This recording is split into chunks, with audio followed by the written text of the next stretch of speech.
Good evening mo. Doon to evening Jazers. Tuna henin Winsong Cafe ang kaldona. Ay a vibe si nuam khop maya chang kha nga Winsong Cafe.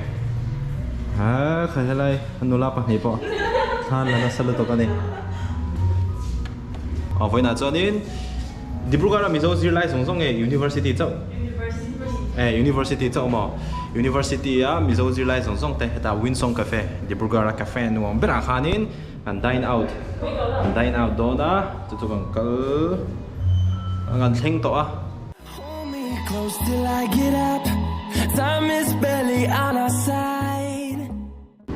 Winsong Cafe kan thenga 5th floor ane ha lutora. Mo tapi tu anh chị anh học không? Share tập phò lâu lăng lẹ đó. Mình sao in phát tấm về in chào mo. Hay có chút về đâu anh? Hay có chút về đâu ta? Anh hát lại không mo? Anh hát lại hết mo?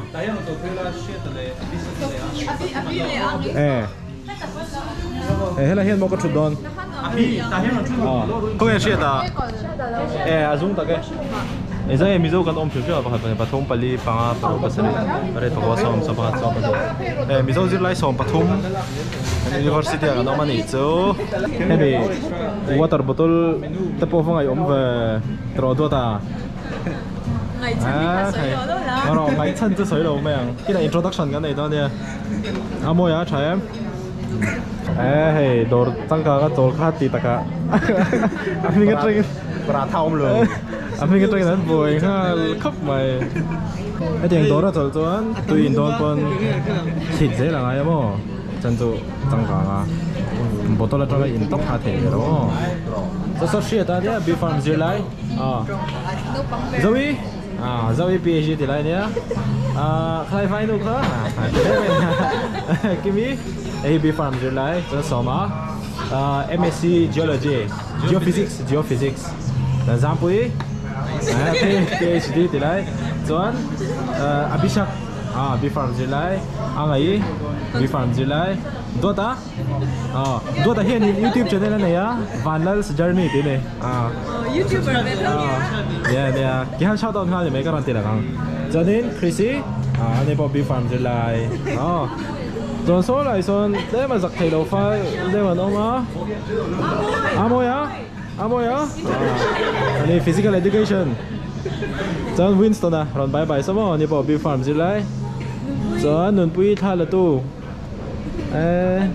lighting effect song ne ni tui kha tui hi ni to lu tu botol kha som ruk vel ni ga dor pa ga ya mi ni lo ma ro lok ke ma ve Okay, he James PhD tilai.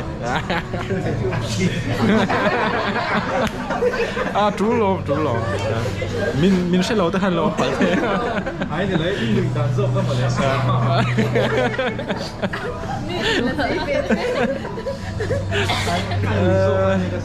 lấy. Hầu được hit đủ rộng khá tiếng ăn người không ở YouTube vậy.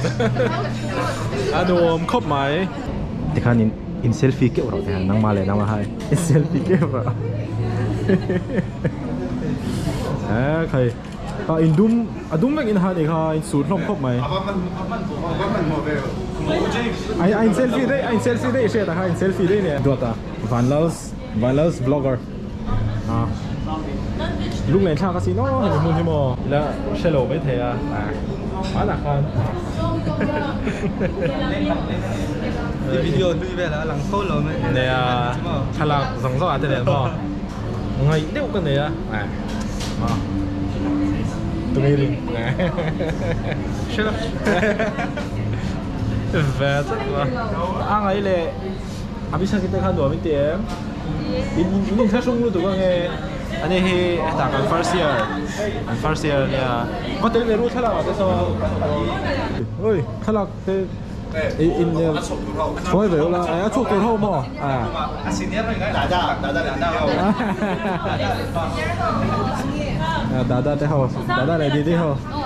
Hay là cái ông nằm trên 5th floor này mà, khu cái hoàng quan, motor để trả theo cái hotel ra nên đi đó hay luôn là lên thì xem lâu chân mò camera mẹ này anh post nó sát định rồi cái này nó mà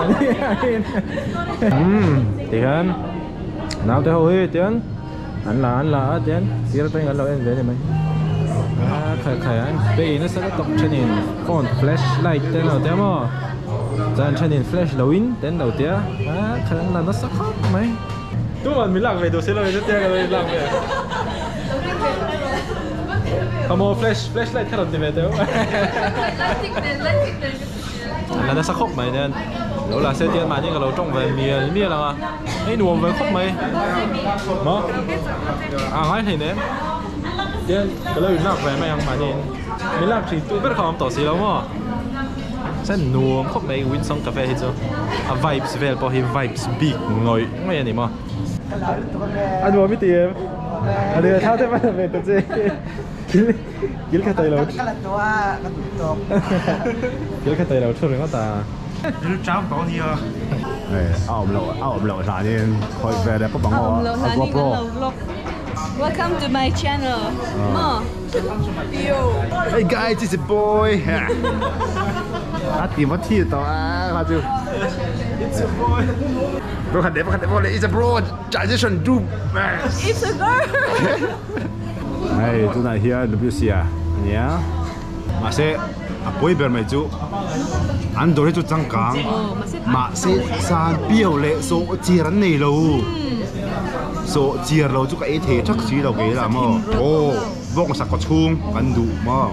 Guys, cái phone hi sponsor tôi tên ông hụt tác cho anh hay u chấp sáng hiền.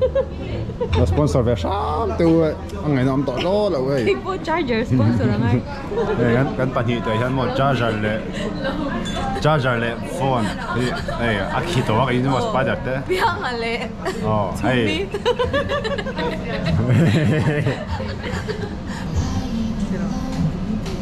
Oh, bro, come on. Oh. Roski. Hey. Cái tiền mà xin nhiều ngon vậy, như chúng mò mà xin. Cắt to đơn lắm mà. Ring đều lek khan trong rồi, ring đều lek khan. Shit thêm. Đồ shit theo nó biang đều thích chi. Ta bỏ hết khan nó là tôi á, tôi là tay beef farm lắm bằng. Cái nào biết đâu nhiều không vlog à? Quay em. Quay đâu? YouTube à? Đâu? YouTube kan ngắm đâu? Hey, YouTube. Hey, po YouTube bảo mẹ đón. Hey, vlogger sẽ thôi nhỉ? YouTuber. Hey, chú viewer. Like and subscribe. Please like and subscribe our channel guys. Nó tộc đi phốt cái thằng nào chạm. Hey, món hình.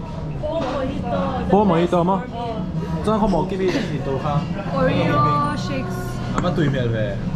Cho đi thì liền được hả? Thì đồ đồ khác. Caesar salad. Caesar salad. Caesar salad. Salad. Miso trong anh Caesar salad. Mà tùy miệng về thấu về.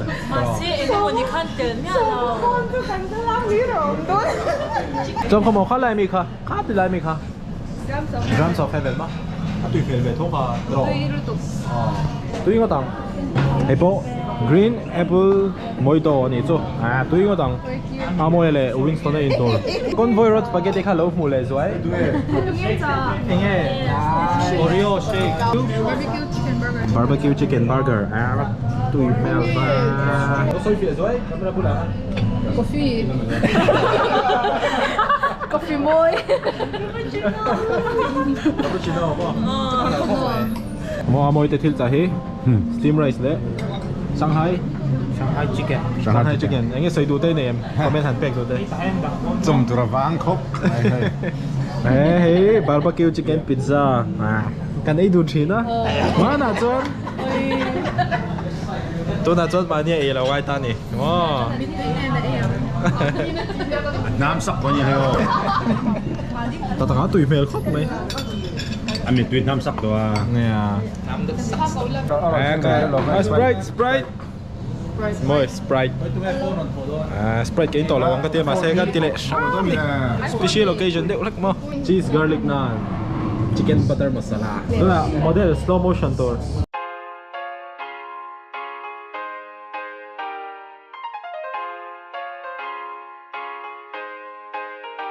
Uy, ang lang ito.